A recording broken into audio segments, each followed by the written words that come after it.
అనకాపల్లి జిల్లా రైతు సంఘం జిల్లా కార్యదర్శి ఎం అప్పలరాజును పీడీ యాక్ట్ లో అరెస్ట్ చేసి జైలుకు పంపడాన్ని నిరసనగా జంగారెడ్డిగూడెంలో తమ భూముల కోసం పోరాటం చేసిన గిరిజన రైతులను అరెస్ట్ చేసి జైలుకు పంపడాన్ని నిరసనగా కాకినాడ కలెక్టరేట్ వద్ద ధర్నా కార్యక్రమాన్ని నిర్వహించారు. నిరసన కార్యక్రమంలో ఆంధ్రప్రదేశ్ రైతు సంఘం, ఆంధ్రప్రదేశ్ వ్యవసాయ కార్మిక సంఘం, ఆంధ్రప్రదేశ్ కౌలు రైతు సంఘం, సిఐటియు నాయకులు, కార్యకర్తలు పాల్గొన్నారు. ఈ సందర్భంగా కౌలు రైతు సంఘం జిల్లా అధ్యక్షులు ఎం రాజశేఖర్ మాట్లాడుతూ అనకాపల్లి జిల్లా రైతు నాయకుడు ఎం అప్పలరాజుపై రాష్ట్ర ప్రభుత్వం అక్రమంగా పీడీ చట్టం పెట్టి 2025 డిసెంబర్ 24 నుండి విశాఖ సెంట్రల్ జైలు నిర్బంధించిందని, గంజాయి వ్యాపారులు, మానవ అక్రమ రవాణా చేసే వ్యక్తులు, భూ కబ్జాదారులు, గూండాలు, రౌడీలపై పెట్టాల్సిన పీడీ చట్టాన్ని రైతు నాయకుడు ఎం అప్పలరాజుపై ప్రయోగించి జైల్లో నిర్బంధించడం తీవ్రంగా ఖండించారు.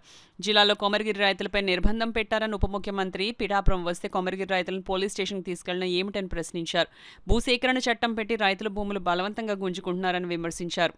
ఆంధ్రప్రదేశ్ వ్యవసాయ కార్మిక సంఘం జిల్లా కార్యదర్శి కెఎస్ శ్రీనివాస్, కౌలు రైతు సంఘం నాయకులు చల్లా సంతోష్, గంజా సూర్యబాబు, గంజా అప్పారావు, సిఐటియు జిల్లా అధ్యక్ష కార్యదర్శులు దువ్వా శేషబాబ్జీ, చెక్కల రాజ్ కుమార్, రైతు సంఘం నాయకులు జి శ్రీను, వి చంద్రరావు, రాజశేఖర్, వ్యవసాయ కార్మిక సంఘం నాయకులు కురాకుల సింహాచలం, భూలోకం, పల్లివెల వీరబాబు, ఎంవి రమణ, ఏడుకొండలు తదితరులు పాల్గొన్నారు.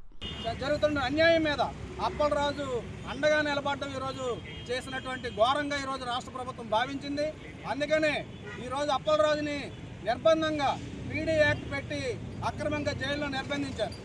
మేము ఈ రాష్ట్ర ప్రభుత్వాన్ని కోరుతూ ఉన్నాం, డిమాండ్ చేస్తూ ఉన్నాం. గతంలో వైఎస్ జగన్ రెడ్డి ప్రభుత్వంలో రైతుల మీద నిర్బంధం పెడితే తెలుగుదేశం నాయకులు, ఇప్పుడున్నటువంటి ముఖ్యమంత్రి లోకేష్ గారు, అనిత గారు హోంమంత్రి, వీళ్ళందరూ కూడా వ్యతిరేకించి దాన్ని తప్పని చెప్పినటువంటి వాళ్ళు.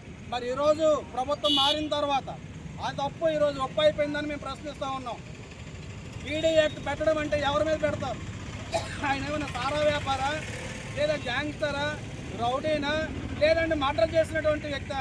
ఈరోజు అప్పలరాజు తన జీవితాంతం కూడా చిన్నప్పటి నుంచి ప్రజల కోసం పోరాడినటువంటి వ్యక్తి, రైతుల కోసం పోరాడినటువంటి వ్యక్తి, కార్మికుల కోసం పోరాడినటువంటి వ్యక్తి, వ్యవసాయ కూలీల కోసం పోరాడినటువంటి వ్యక్తి. అటువంటి వ్యక్తి మీద ఉన్నటువంటి కేసులు ఏంటి? ఈరోజు మీరేమైనా చట్ట ప్రకారం మీరు నిరూపించగలుగుతారా? కాబట్టి అప్పలరాజుని ఏదో రకంగా నిర్బంధిస్తే అక్కడ జరుగుతున్నటువంటి ఉద్యమాన్ని ఆపేయచ్చు అని చెప్పి ప్రభుత్వం కళ్ళగంటుంది. ఇది తప్పు. రాష్ట్ర వ్యాప్తంగా ఈరోజు రైతు, వ్యవసాయ కార్మిక సంఘం, కౌలు రైతు సంఘాలు అప్పలరాజుపై పెట్టినటువంటి పీడీ యాక్ట్ని ఎత్తివేయాలని చెప్పి డిమాండ్ చేస్తూ అన్ని కలెక్టరేట్ల దగ్గర 26 జిల్లాల కలెక్టరేట్ల దగ్గర ఈరోజు నిరసన కార్యక్రమం కొనసాగుతుంది.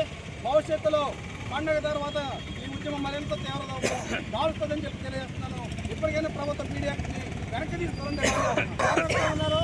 ఆ పోరాటాలందరి మీద కూడా పీడీ యాక్ట్ పెట్టి అక్రమంగా నిర్బంధించడానికి ప్రభుత్వాలు పూనుకుంటా ఉన్నాయి.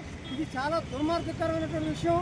ఈ మొన్న ఏదైతే పార్లమెంటు సమావేశాలు జరిగాయో ఆ పార్లమెంటు సమావేశాల్లో రైతులు, కార్మికులు, వ్యవసాయ కార్మికులకి వ్యతిరేకమైనటువంటి 10 రకాల బిల్లుల్ని పార్లమెంట్లో ఆమోదించడం జరిగింది.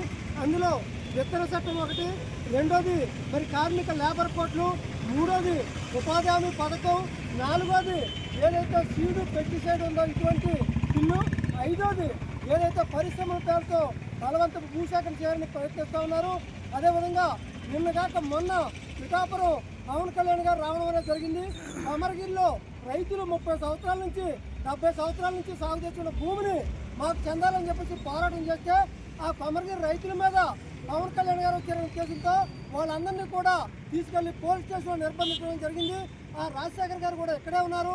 అదే కాదు, మరి ఇసుకపల్లి చెరువు భూముల మీద పోరాడుతుంటే వాళ్ళ మీద కూడా అక్రమ కేసులు పెట్టడం జరిగింది.